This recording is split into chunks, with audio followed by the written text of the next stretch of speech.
About 3 months after September 11th, a man named Richard Reid boarded a Paris-to-Mammy flight with explosives in his shoes and tried to ignite them.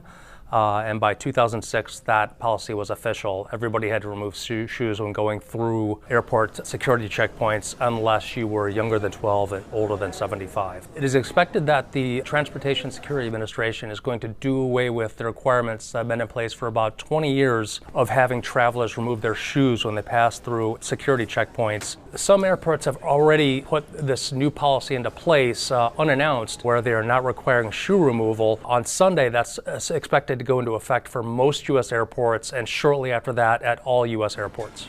I think it's an interesting change because I know TSA hasn't had that requirement for some time, so I wondered if eventually it would trickle down to, I don't have TSA pre-check because I only travel maybe once a year, so the fee didn't really make much sense for me. So it's a nice change because I know sometimes that's the big holdup in the line, is having to take off shoes and then people wanting to stop right there at the end and put their shoes back on.